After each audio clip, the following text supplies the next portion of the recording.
My dad left this world Kapilo Ebotloko because of the things that were trending about him. Likhunjulwe ngoxabano iqala likamabonakude neqonga uSputla Sibohodi kwinkonzo yalo yesikhumbuzo nebibanjelwe eState Theatre ePitoli. Bazithathela abahlali kwisigadla esiye sabhukuqa kuholu N2 eThekwini KwaZulu-Natal. Amagqwetha kaMatlala beqine ngemibuzo ingqina lombuso lokuqala kwityala lokuzama ukubulala elijongene noVusi Mozikhet Matlala neliquka inkosikazi yakhe nabatyholwa abathathu.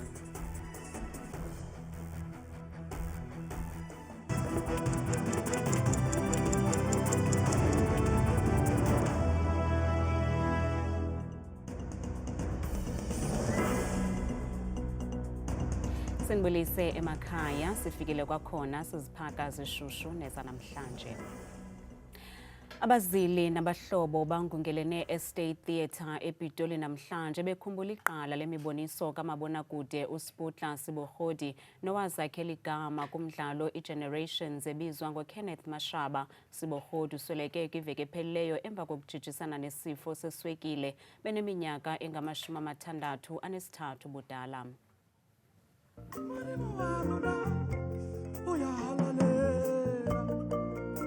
Abahlobo oxa bakhe asebenze nabo bathi uSiputla Sibohodi ushiya ngasemva umzila womnombo teketeke kwezobugcisa.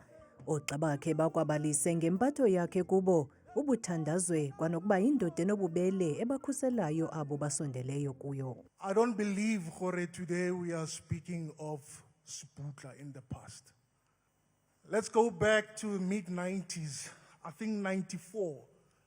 That's when I met Siputla for the first time. At home, he was doing a play with my dad. So Papa Nami invited at home. We had an unveiling, my unveiling at the tombstones for my grandparents. So first thing that I said to Siputla, he looked at me like I was mad. And little did he know, for about 5-6 years from Nagoeo, he would direct me in a play, Le Hamilton Dlamini.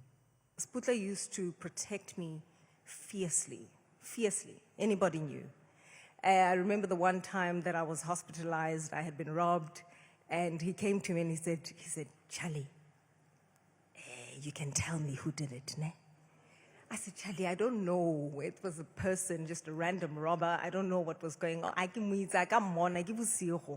He says, Charlie, I know you, because you know I'm going to get them. Kananjalo amanye amagcisa afumene ithuba lokuphalaza imbilini yawo kwezi sikhumbuzo sale nqanga atsho ihlaba ikhwelo kurhulumente nakumaziko achaphazelekayo kokuba awathabathela ingqalelo amagcisa. We are not well looked after. We are failing ourselves and are failing our society. Usapho luthi lwambonisa kakhulu okokuba unetalente yaye wabonakalisa impawu zokuthanda imidlalo yeqonga lukwathe luyazidla ngaye nangendlela ebeyiyo ebantwini. OkaSibohodi uza kubekwa kwikhaya lakhe lokugqibela ngomgqibelo ePulukwane. Umphefumlo wakhe uphumle ngoxolo lwaphakade. Bazenzela abantu kwisigadla esibhukuqe kuholu N2 eThekwini KwaZulu-Natal ngentseni yanamhlanje. Ingxelo zithi umqhubi wesisigadla uphulukene nolawulo lwayo emva kokuphunцукana neziqhoboshi ngethuba esisigadla sisencochoyini kwiqhina emva nje kancinci kudederhu lwevenkile iPavilion. Ziye zamangci inkonzo kwindlela uN2 ngentsasa yanamhlanje ngethuba isigadla sibhukuqa ze abahlali baphanga umthwalo waso. Abaqhubi ababini abachaphazelekileyo baye bafumana uncedo olukhawulezileyo.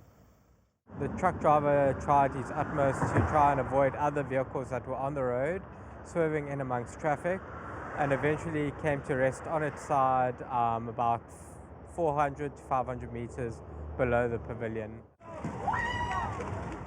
Umhlali oziboneleyo uthi abahlali bakhawuleze bangongelana bezithathela kwesi sigadla.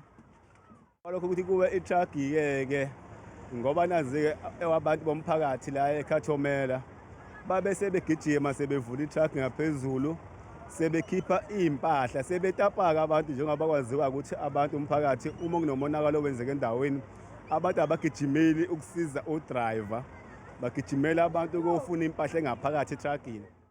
Ukuze abahlali banqandeke kuye kwanyanzeleka ukuba amapolisa angenelele.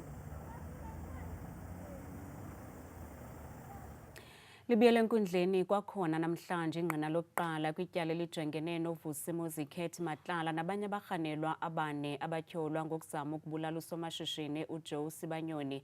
uBethel Cele nongunogada wayephangele ngobusuku besiganeko udize ukuba akanaso isiqinisekiso sokuba umntu owadutyulwayo ngoba busuku kuSibanyoni kusini na. Ubungqina bukaBethel Cele bokuba unolwazi ngoqeqesho lwemikhono yekati bumenze wapheka esophulwa ngemibuzo namhlanje ngamagqwetha kaKhet Matlala nomkakhe ngethuba evela okwesithathu phambi kwenkundla. uCele ongomnye wonogada ababona konke okwenzekayo ngomhla wokudutyulwa kukaJoe Sibanyoni nekurhaneleka ukuba uKhet Matlala wayengomnye wabantu abapheka igumgedle lokubulala uSibanyoni. Umthetho awuthi mhlawumbe ufanele ukuthi uthathe indlela zokuthi ke uzivikele ngaphambi kokuthi udubule. Singaba khona mhlawumbe indlela mhlawumbe ngizama ukucasha mangacasheki. There will be ways, maybe one of them trying to hide, but if there's no way for you to hide, what then?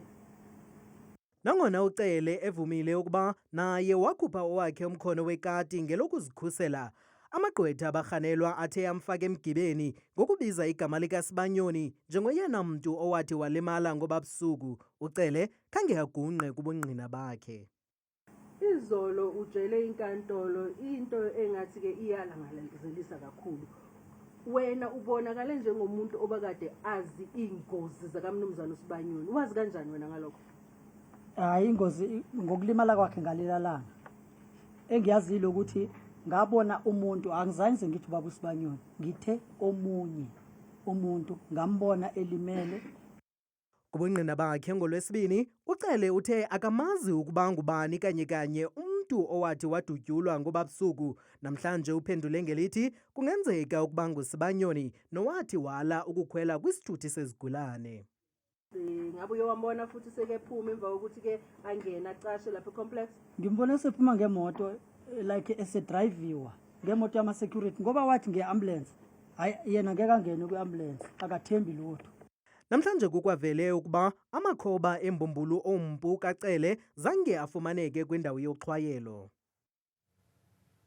Izigrogriso zokumiswa ngxi kwephondo laseGauteng imibutho yeeteksi zithintelwe emva kokuba urhulumente wephondo edibene neenkokheli zoshishino lweeteksi kwaye bavumelana ngendlela eya phambili. Le ntlanganiso ilandela iveki yokujongana ngezikhondo zamehlo phakathi kwesebe lezendlela nothutho laseGauteng nemibutho yeeteksi ngezityholo namabango okuba umphathiswa usilela ukuzibandakanya neenkokheli zeeteksi ezonyuliweyo. iSantaco, iGauteng National Taxi Alliance kunye norhulumente wephondo bavumelene ukuqhubeka nothethwathethwano ukusombulula imiba ephakanyisiweyo.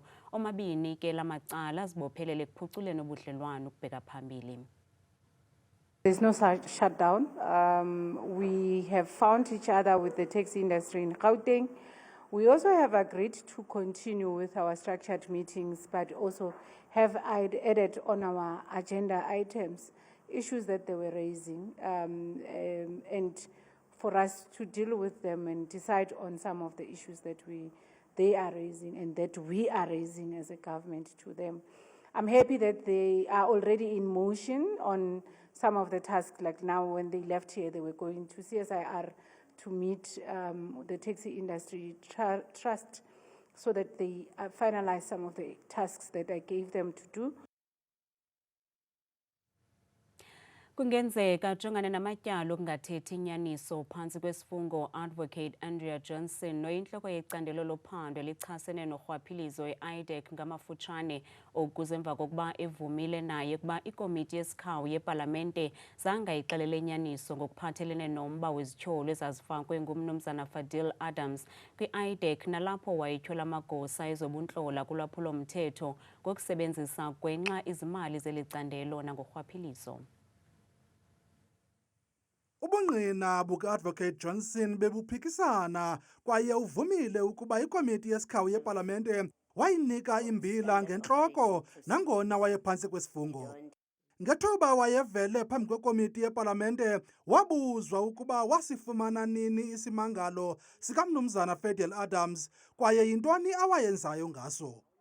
Waxelela le komiti ke ukuba wasifumana phakathi kuDisemba ngo-2024 nangona kwikomishoni kaJaji Madlanga ethe nguye owaxelela umphandi ophezulu kwi-IDEC uDylan Perumal ukuba adibane no-Adams ngoNovemba ka-2024. Advocate Arendse says, after the referral in November, when did the matter land on your desk and what work would have been done on it? So the question, although it's 3 questions in one, it is specific. When did the matter land on your desk? And your response is, at the time I received it, it would have been the middle of December 2024. That was incorrect, what you told the This ad hoc is committee. incorrect, yes. Kwizityholo ezazifakwe ngumnumzana Fidel Adams kwi-IDEC wayetyhola lowo uyintloko yezobuntlola kulwaphulo-mthetho uNjengele Dumisani Khumalo namanye amagosa ngokusebenzisa gwenxa izimali zelicandelo nangorhwaphilizo. Lo kaKhumalo wayetyholwa ngokuqasha uBrigadier Dineo Mukwele ngondlela mnyama owayefudula esebenza kwa-BMW njengenjineli. Le komishoni imbuzile ke uAdvocate Johnson ukuba i-IDEC ingenaphi kwimiba ye-HR yasesipoliseni. IDEC is not qualified to determine whether somebody qualifies or does not qualify. If such an issue has arisen, it then gets reported. In fact, it must be reported to that person so that that person can investigate and then make a recommendation to the National Commissioner, because it is the National Commissioner of Police that appoints people to this post. Do you see that? I see that. Le komishoni ivakalise inkxalabo ke yindlela erhuqisa umrhaji lo kaJohnson aqhuba ngayo umsebenzi kwi-IDEC nanjengoko kukhangeleka ngathi i-IDEC isetyenziswa gwenxa ukuphanda namatyala ebengafanelanga ukuba aphandwa yiyo. Ibhanka enguvimba ithathe isigqibo esicingelana nabathengi ngakumgaqo-nkqubo wezezimali nangona kukho umngcipheko wezoqoqosho okuze emva kokuba le bhanki nguvimba ibhengeze isigqibo sokungayinyusi inzala kwimali-mboleko nehleli kumyinge oyi-7% nangona bekulindeleke ukuba kubekho ufunqu we-25 basis point ngenxa yokunyuka kwamaxabiso komyinge oyi-5% ngoJuni. Inkundla ephakamileyo yaseNtshona Koloni iza kusiwisa ngomso isigwebo sayo ngomba wesicelo esingxamisekileyo besifakwe nguMongameli Cyril Ramaphosa sokuthintela ukuqhuba komsebenzi wekomiti ejongene nenkqubo yokuguzulwa kwakhe ngokuphathelene nebholo lasephalaphala. Inkundla kwiveki ephelileyo ibimamele iziphakamiso apho uMongameli eveze ukuba uya kubethakala kakhulu ukuba ikomiti ye-impeachment izaqalisa umsebenzi wayo ngokusekelwe kuxwebhu olungekaqinisekiswanga ukuba semthethweni kwalo. Lo kaRamaphosa uthi ingxelo yophando ye-Section 89 eyaveza ukuba kukho ubungqina obubambekayo bokuba kusenokwenzeka wophula umgaqo-siseko okanye umthetho iphambi kwenkundla. Sithetha nje, Mongameli ufuna ukuba inkqubo emiswe kulindelwe isigwebo sesicelo sakhe sokuphononongwa kwale ngxelo nesiphambi kwale nkundla inye ngoSeptemba. Abazali kwisikolo samabanga aphantsi iHunzukani Bushbuck Ridge eMpumalanga baxolanga ngenxa yokuba namagumbi okufundela ambalwa kwesi sikolo okukubangelwe kukudilizwa kwamagumbi asixhenxe emva kophononongo lubonakalise ukungakhuseleki kokufundela nokufundisela kuwo. Isebe lezemfundo ephondweni lathembisa ngamagumbi ethutyana okufundela ngaphambi kokuvula kwezikolo kule veki, kodwa de kube nanamhlanje asikaphunyezwa isithembiso eso. Sikolo samabanga laphansi iHunzukani kulesinye setikolo letinzala kakhulu kulesifundza saseMpumalanga kwatise kutsi sakhiwa abatali ngeminyaka wa 1968. Emagumbi lamanyenti akulesikolo atfolakele kutsi akekho nani esimeni lesikahle kulandzela kutsi bonjinela bathunyelwe litiko letemfundvo. Kantsi-ke litiko letemfundvo latsatsa sincumo sekutsi emagumbi lasikhombisa atsilitwe bese kulethwa emagumbi esikhashana kude kuqhubeke kufundza nekufundzisa. Kodwa-ke batali solo balinzile. Usifele kakhulu because sidemoleshe 7 ma-classes ngala la kumele ukuthi abe khona for bantwana, so we only left with 5 or 6 classes la khona la, and ama-class ethu la acala ku-grade R kufika ku-grade 7, so ku-overcrowded nje. Ugovernment uyasihluleka the way ngibona ngakhona. And i-government isithembise ukuthi before tikolo tivula yito bayisidilivelile 7 ama-mobile classes, kufika manje abazange basidilivela. Then each and every day bengihlala ngibafonela ukuthi lama mobile singawathola nje, sitawathola nini. So then manje basithembise ukuthi lama mobile ngikhona wato wadeliver. Namuhla izolo bangifonelile, namuhla bangifonelile bangithembisa ukuthi lama mobile batokhona kuwadeliver before Saturday this week. Litiko letemfundvo liyavuma ukuthi kube nemaphutsa. It was our wish that when the schools open, the mobile classes are at the school, but through the procurement processes and the other processes that need to take place, there is a bit of a delay, but the process is at an advanced stage.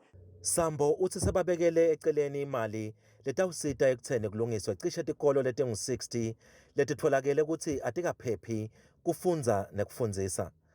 Etindzabeni tetfu ku Channel 163 lotiletselwa iNewsroom Africa, ngingumweli Masilela eBushbuck Ridge eMpumalanga.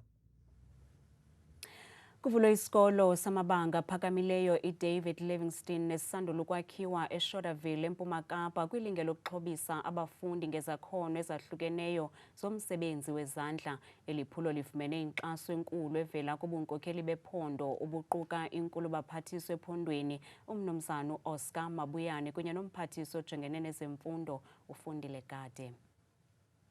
Ingingqi yaseScotterville ezinze kumantla eGqeberha indawo exhaphake ngeziganeko zobudlobongela bamaqela emigulukudu kunye nolwaphulo-mthetho ephuculwe ngurhulumente kwiphulo lokuqaqambisa nokwandisa imfundo yezandla ngokuthi abafundi basebenzise inkqubo yemfundo yamasebe amathathu neyaziwa nge-3-stream educational model ngolwasemzini. Eli ziko lakhelwe igumbi lokuphekela nelijolise ekuphuculeni uqeqesho lokwamkela iindwendwe nezinye ezakuthi zixhobise abafundi ngezakhono zobuchule abanokuthi bazisebenzise xa sele bephumile esikolweni. This is the 3-streamed model policy in practice that the country has adopted, trying to diversify the curriculum so that we can have more skills learned students in the country, so that we can create career paths and also create opportunities when they get opportunities beyond the schooling system. Kwindawo apho izikolo ziye zajongana rhoqo nengxaki yokonakaliswa kwezakhiwo, ubusela kunye nokonakala kwezibonelelo, ootishala nabazali bathi ngoku abafundi baza kufundela kwindawo ekhuselekileyo nenamagumbi okufundela asebenzisa ubuxhakaxhaka bale mihla. If you look at the building, what a magnificent thing, and thank you. Just it must be looked after. Inkulu baphathiswa ephondweni ayikwazanga ukuzibamba imincili. Something different from what we normally know. We are impacting skills. Education is about impacting skills. When you see our kids coming here, we are able to do first aid, they are certificated, they are able to do pedicure, manicure, they are certificated. It's an exciting thing. Nangona le ngingqi yaziwa kakhulu ngeziganeko zolwaphulo-mthetho kunye neminye imingeni yentlalo, olu qeqesho lwezandla lunika izakhono ezibambekayo ezizaqinisekisa ukuba abafundi bayakwazi ukuzimela kwaye bazakhele ikamva eliqaqambileyo.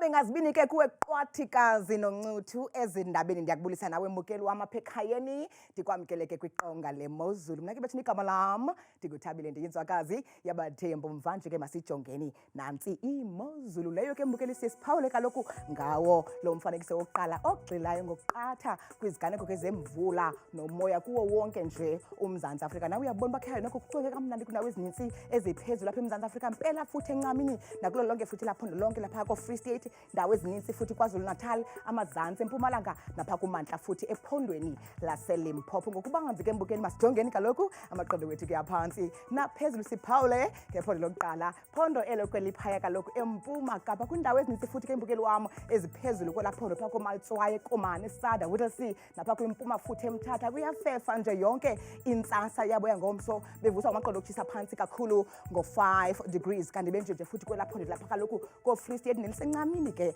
apha eMzantsi Afrika mpela kakhulu indawo ezininzi laphondo zonke zicwenke kakhulu yonke intsasa khona phaa ngorhatya ngomso futhi kusemiyoli nje lonke laphondo bebubanda kodwa phaa eMbindi neVelcom ngenxa yakhe ke la 1 benje futhi imbukeli wam kwelaphondo laphaya eNtshona Kapa ndawo ezininzi ke futhi ezikumazantsi nentshona phaa kwelaphondo njengaphaa koKapa lodumo kwasekuseni futhi qaba ngamafu kakhulu phaya naseCape Agulhas uyabikwa kakhulu la moya obhudlayo ekuseni kanti ke baphila kanje ephondweni laphaya eNorthern Cape indawo ezininzi ke futhi imbukeli wam ke zikumazantsi futhi nempuma kwelaphondo wenozinze phaya koPriska futhi ekuseni kuyabanda kakhulu phaya ngaye ke la 2 degrees kanti futhi imozulu yenjenje phaa kwelaphondo lapha koNorth West indawo ezininzi laphondo zimiyoli ngomso yonke emva kwedina laphaya koTosca kwasekuseni futhi kuyabanda ekuseni ngenkwankca ka3 degrees napha embinini futhi koMahikenge neziphaluka kusabanda nje yonke intsasa ekuseni ngo5 degrees kanti ke futhi baphila kanje kwelaphondo lapha eGauteng apho sikhoyo thina ngalomzuzu mpela phaa kwindawo ezininzi futhi ezisembindini kwelaphondo njengapha koCarlton kwasekuseni futhi kuyabanda kakhulu amaqonda sanciphile ngo1 bukele ekhaya nyuka nam ngokubanzi siliphawule kaloku futhi elaphondo lapha koLimpopo kwindawo ezininzi ke futhi ezikwintshona namazantsi kwelaphondo njengapha koThabazimbi kwasekuseni futhi kucwengile ngokunjalo mbukeli lapha koBilabile ekuseni amaqonda sephantsi kakhulu ngo9 degrees kanti bona benje futhi ke kwelaphondo laphaya eMpumalanga kwindawo zandawo ezininzi ke mbukeli wam futhi ezikumazantsi kwelaphondo njengapha eStanderton kwasekuseni futhi amaqondo angaphansi kweqanda afika kuye kaloku futhi ke u-1 vume ekhaya ndivale ndisonge imozulu ngephondo lokugqibela ke phaya KwaZulu Natal indawo ezininzi kakhulu phaa kumantla koNewcastle ekuseni futhi kuyabanda ngo4 degrees naphaya eRichards Bay kuyanetha nje yonke intsasa iyabo yangomso ngeshumi elikhatshwa sisithoba mna ndikuthanda kangaka xa zishayela imiyoli kamnandi mawethu.